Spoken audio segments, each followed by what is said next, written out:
இன்றைக்கு உங்களுக்கு பிடிக்காத ஒரு சூழ்நிலையிலே நீங்கள் இருக்கலாம், இல்லை உங்களுடைய வாழ்க்கை அப்படியாக இருந்து கொண்டு இருக்கலாம்.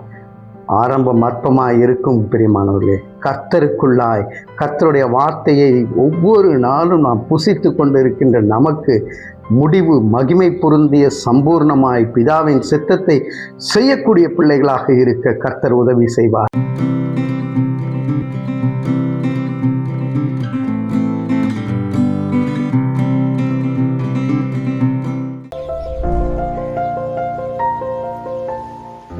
கிறிஸ்துவுக்குள் மிகவும் பிரியமானவர்களே, கிறிஸ்துவின் பிறப்பு நமக்கு கற்றுக் கொடுக்கக்கூடிய விலையேற பெற்ற ஒரு பாடம் என்ன என்று பார்க்கும் பொழுது, ஆரம்பம் அற்பமாய் இருக்கும் பிரியமானவர்களே.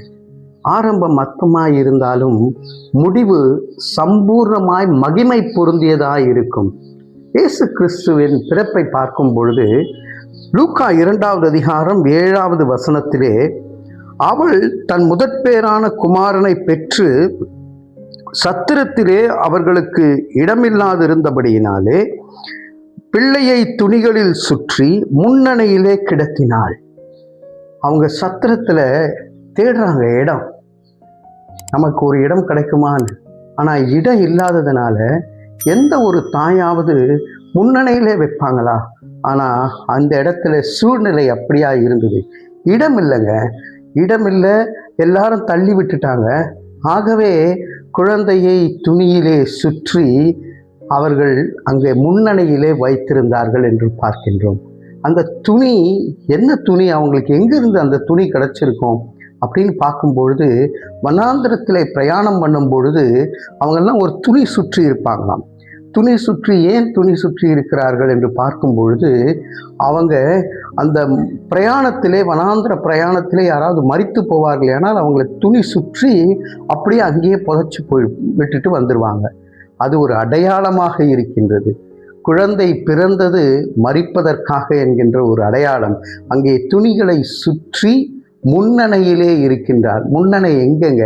முன்னணையிலே மாட்டு அந்த அதாவது இந்த மிருகங்கள்லாம் சாப்பிட்ற இடத்துல போட்டிருக்காங்க. மாட்டு தொட்டின்னு சொல்லுவோம்ல, அது மாதிரி அந்த இடத்துல அது ஒரு மன்னாவாக இருக்கின்றது. தேவனுடைய வார்த்தை நமக்கு பலன் கொடுக்கின்றதாக இருக்கிறது. இதெல்லாம் ஒரு அடையாளமாக அங்கே கொடுக்கப்படுகிறது. அதனால தான் முடிவும் போது இட் இஸ் ஃபினிஷ்ட் என்று சொல்லுகின்றார்.